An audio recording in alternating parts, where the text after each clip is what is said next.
Abibi Fahoudiye and blessings to the ancestors. It's D1 Beats back with a new video, and this video is going to be one of the few videos that's in subject matters going to be non-African related, as this is going to be more of a general geopolitical essay about my observations of the ongoing Zionist genocide of the Palestinians and how it relates to its regional neighbor Saudi Arabia. Before we get started with today's video, don't forget to support the album I recently released and produced called Blood of the Ancestors, with the links in the description below to buy or stream or support. And with that being said, let's get started with today's video.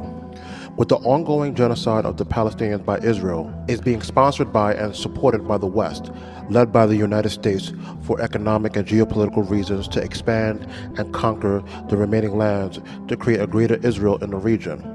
as this is likely their last chances to do a massive land grab as Western hegemony gradually wanes. To make my position clear, I don't particularly care for either combatants in the war for historical reasons. In the case of the Jews or the Zionists as a whole, whether you call them so-called liberals or right-wing hawks like Netanyahu, all of them to me are complicit historically in this exploitation of African peoples through the Jewish financing of the Atlantic slave trade and or collectively willing participants of the Western imperial project, just as their Christian children offshoots, through the creation of Israel by those same Western powers. In regards to the Arabs, which most of today's video is going to be relevant to, the history of the Arabs, Arab Islam, and its imperialistic role in the enslavement and colonization of Africa, where some historians has argued that rivals or exceed European colonization are not the friends or the allies of the African people, which includes Palestine from at least my point of view. I will go more in depth and for my reasons regarding the Arabs in a future video, but the reason this is relevant to today's video is due in part to another key player in the region, which is Saudi Arabia. The Saudis, which is the primary homeland of the Arabs and the birthplace of Islam and all of its holy sites, has seemed to be disinterested in solving or aiding a fellow Arab nation in its region, which hosts many Muslims as well. The reason why I'm singling out the Saudis is because in recent years, the kingdom has been using its oil wealth generated in US dollars and Western currency to engage in large investments in public tourism in hopes of becoming a sports destination to quote unquote diversify their state income away from depleting future oil revenue, as the world will eventually power its industrial economies on renewable energies in the future. In recent years, they've been shelling out billions of dollars to disrupt U.S. sports market by buying stakes in Western sport leagues or creating competing sports leagues like Live Golf, or in recent months with their financing of the Crawford and Canelo fight, and so forth. From a geopolitical lens, I have two problems with this, and I'm going to show you how it relates to Palestine and a more worrisome consequence and prediction I have for African peoples later in the video, towards the end.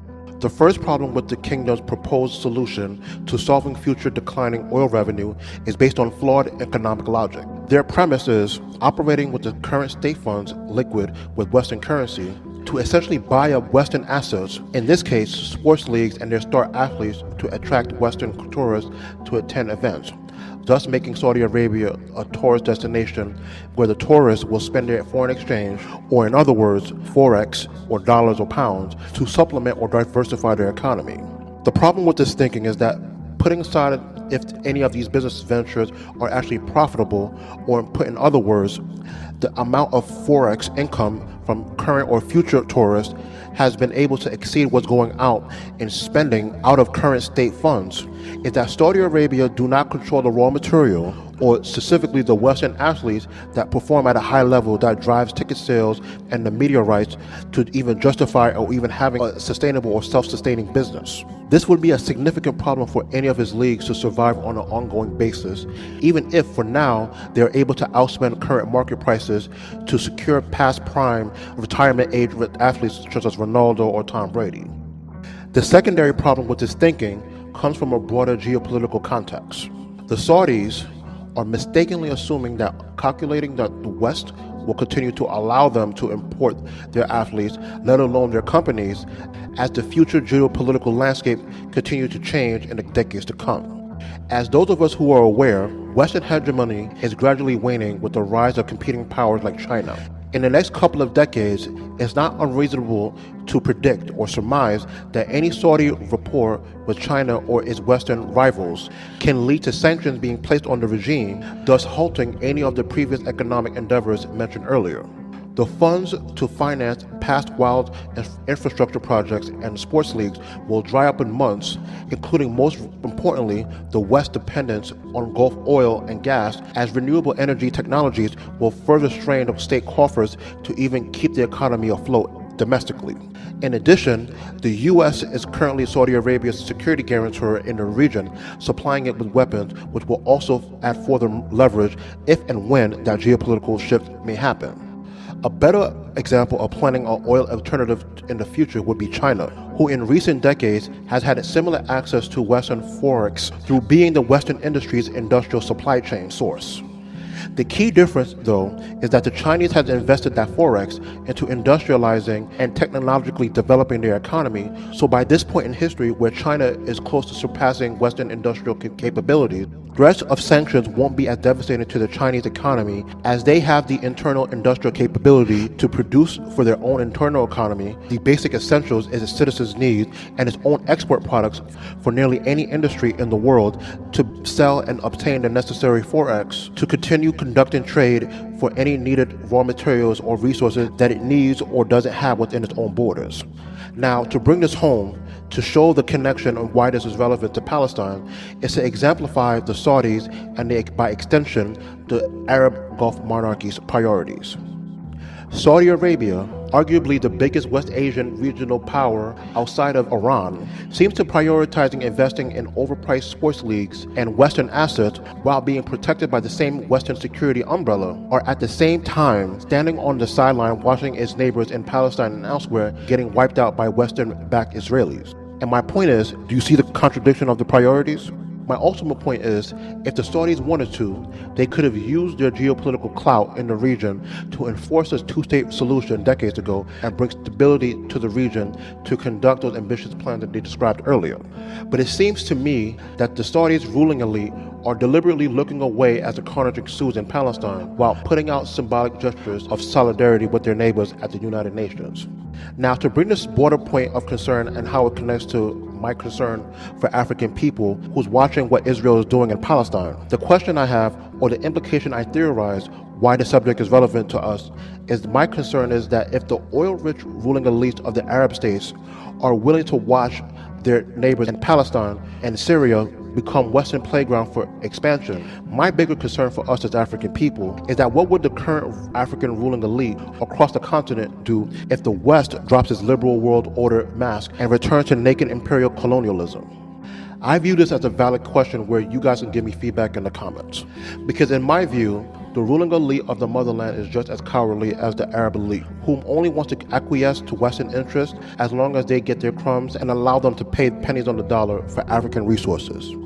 I can see this happening because of the geopolitical example that the AES in the Sahel has exemplified by kicking out the French interest in the region, which could force the West to drop its neo-colonial mask and return to the aggressive militarism of the 1500s and the 1800 time period, where the very real threat of losing access to African resources that fuels Western industries and technologies can see a return to a full reconquest of Africa again.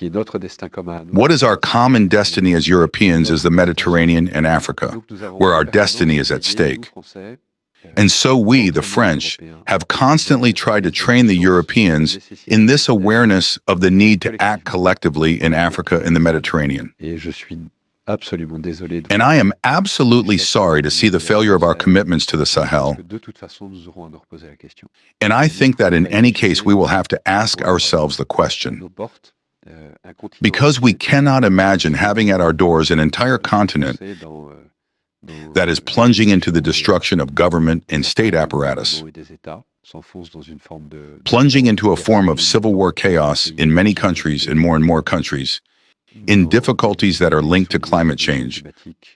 which are even more dramatic on vulnerable populations, such as African populations.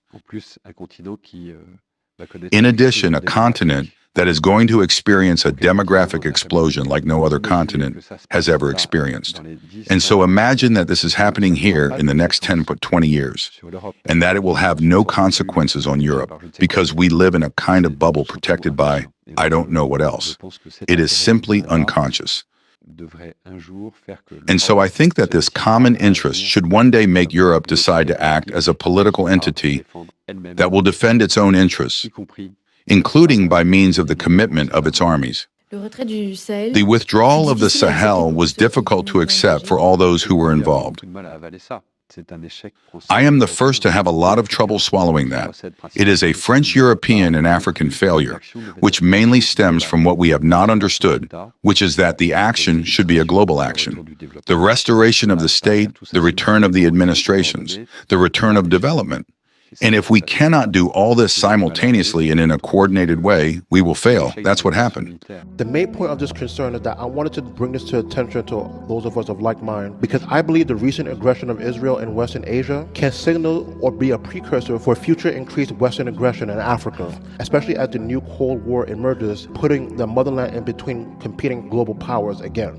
So to wrap up today's video, I'm planning to resume the Blacklash series in January, and in 2026 dropping once a month. So expect more video essays to come and more musical collaborations I'm planning with other Pan-Africanists in the diaspora and also on the continent. So pay attention to my mailing list or sign up for my mailing list in the description, and don't forget to support the album Blood of the Ancestors. So you should see me back in January, all right? So till next time, I'll be Fahoudier, and I hope the remainder of the year treats you guys well.